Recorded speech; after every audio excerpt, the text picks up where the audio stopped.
ప్రయోగించిన పాకిస్తాన్ నేపథ్యంలోనే హర్యానా సిర్సా ప్రాంతంలోని కూల్చివేశారు భారత ఆర్మీ. జమ్మూ ఉధంపూర్ లో కూడా మిసైల్ ప్రయోగించారు. మిసైల్స్ ని భారత ఆర్మీ పేల్చేసింది, కుప్ప కూల్చేసింది. ఎల్ఓసి దాటి మరి పాకిస్తాన్ దాడులకు తెరలేపుతోంది.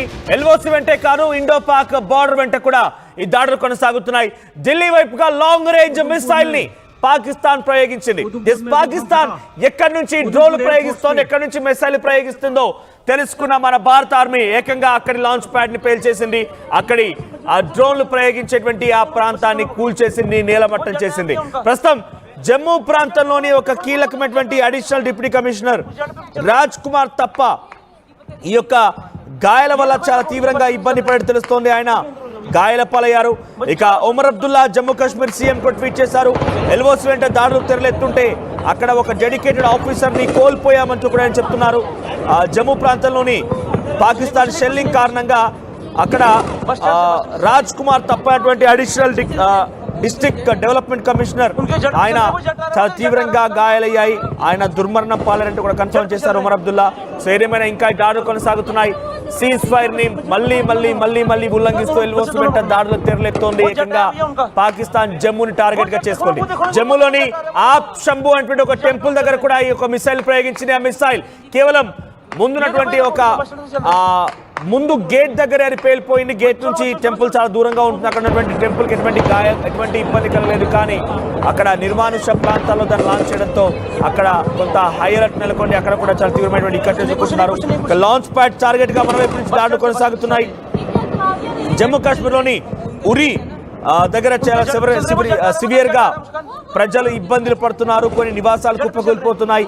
ఇక పాకిస్తాన్ కి సంబంధించిన టెర్రరిస్ట్ లాంచ్ ప్యాడ్ అని మరోసారి భారత్ దెబ్బ కొట్టింది.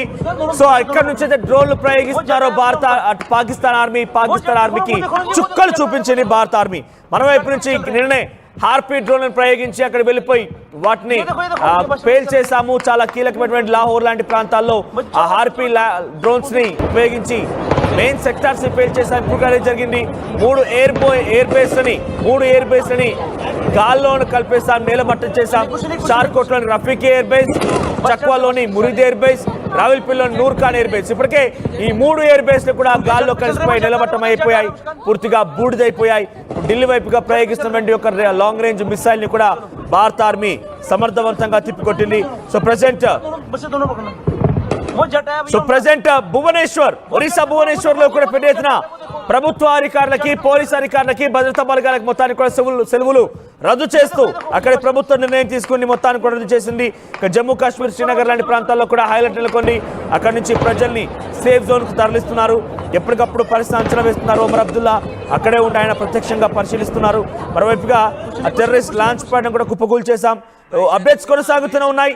ఆ టీవీలో ఎప్పటికప్పుడు వారికి సంబంధించిన అంశం, దేశానికి సంబంధించిన అంశం పైన అప్డేట్స్ మీకు అందించడం కోసం ఆ టీవీ సిద్ధంగా అన్ని రకాలుగా మా రిపోర్టర్స్ అలర్ట్ చేసాం, మా నెట్వర్క్ అలర్ట్ చేసాం, అన్ని రకాలుగా సంసిద్ధంగా ఉంది. ప్రజెంట్ పాకిస్తాన్ చేసేటువంటి దాడులని ఎప్పటికప్పుడు భారత్ తిప్పికొట్టడమే కాకుండా ఎక్కడి నుంచి అయితే ఈ దాడులకి తెరలేపుతుందో ఆ బేస్లను కూడా, లాంచ్ ప్యాడ్స్ ని కూడా కిల్ చేశాం. ఎస్ కృష్ణమోహన్, ప్రస్తుతానికి ఢిల్లీ వైపుగా మిసైల్స్ దూసుకొస్తున్నట్టు తెలుస్తోంది. లాంగ్ రేంజ్ మిసైల్స్ ని ప్రయోగిస్తున్నారు. దాన్ని తిప్పికొట్టడం కాకుండా 500 డ్రోన్లను కూడా ప్రయోగిస్తున్నట్టు తెలుస్తోంది. ఇవన్నీ సమర్థవంతంగా తిప్పికొడుతున్నాం. కానీ జమ్మూ కాశ్మీర్ లాంటి ప్రాంతాల్లో చాలా మంది కూడా ఇబ్బందులు పడుతున్నారు. అక్కడి ముఖ్యమంత్రి కూడా కన్ఫర్మ్ చేశారు, చాలా డ్యామేజ్ జరిగిందని చెప్తున్నారు. నివాసాలు మొత్తం కోల్పోయారు, సామాన్యమైన వ్యక్తులు మొత్తం కూడా ఇంజూరీస్ అయ్యని చెప్తున్నారు. సో ఇంకా ఎటువంటి టార్గెట్ గా పాకిస్తాన్ వ్యూహం రచించబోతోంది. సో ఆ టార్గెట్స్ ని భారత ఎలా చిత్తు చేయవచ్చు? మనోజ్ పూర్తిగా మనకి ఇప్పుడు ఒక పెద్ద బ్రేకింగ్ అయితే రాబోతుంది. మనోజ్ వినపడుతుందా? Yes, continue. మన 2 పాకిస్తాన్ జెట్స్ ని శ్రీనగర్ దగ్గర భారత ప్రభుత్వం అప్పుడే పూర్తి చేసే ప్రయత్నం అయితే చేసింది. దాంట్లో పైలట్స్ అయితే 2 పైలట్స్ అక్కడి నుంచి జెట్స్ లో నుంచి దూకి అక్కడ వాళ్ళు తప్పించుకునే ప్రయత్నం అయితే చేశారు.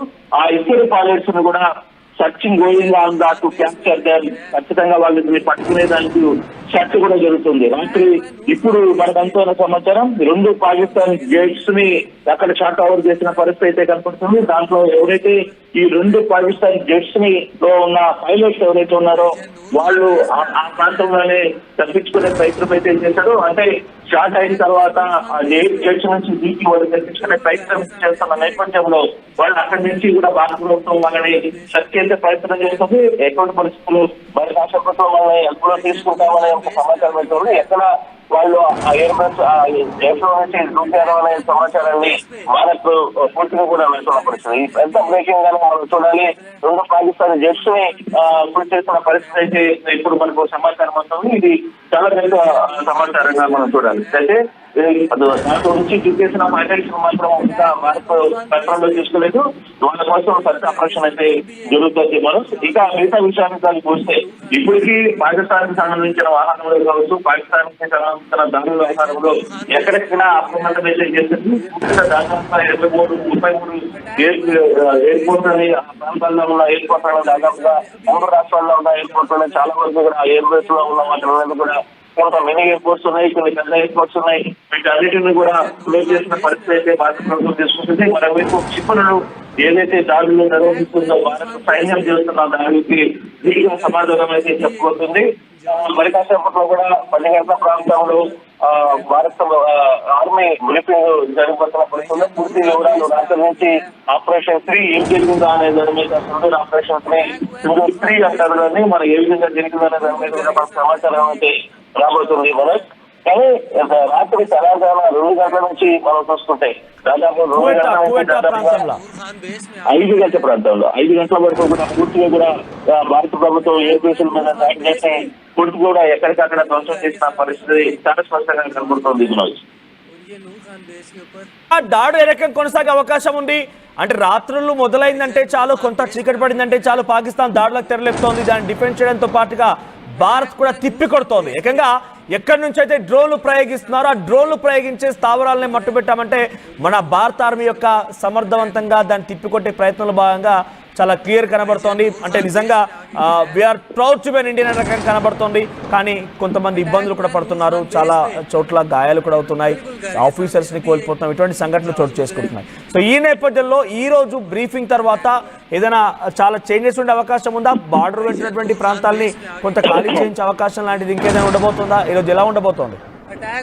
డెఫినెట్ గా ఈ రోజు కొంత కీలకమైన పరిణామాలు చోటు చేసుకోబోతున్నాయి. ఈ రోజు యాక్చువల్ గా తెల్లవారుజామున 5 గంటలకే మొదట భారత ప్రభుత్వం బ్రీఫింగ్ ఇవ్వాలని అనుకున్నది. కాకపోతే దాంట్లో కొంచెం మార్పులు చేసి 10 గంటలకి ఇప్పుడు బ్రీఫింగ్ అయిపోతున్నారు. ఇప్పటికీ అంటే ఆ సమయంలో భారత్ చాలా అటాక్స్ భారత్ మీద జరుగుతున్న నేపథ్యంలో పూర్తిగా ఒకేసారి ఇవ్వాలని యోచనలోనే దాన్ని 10 గంటలకి పోస్ట్ పోన్ చేసిన ఒక సమాచారం అయితే అందుతోంది.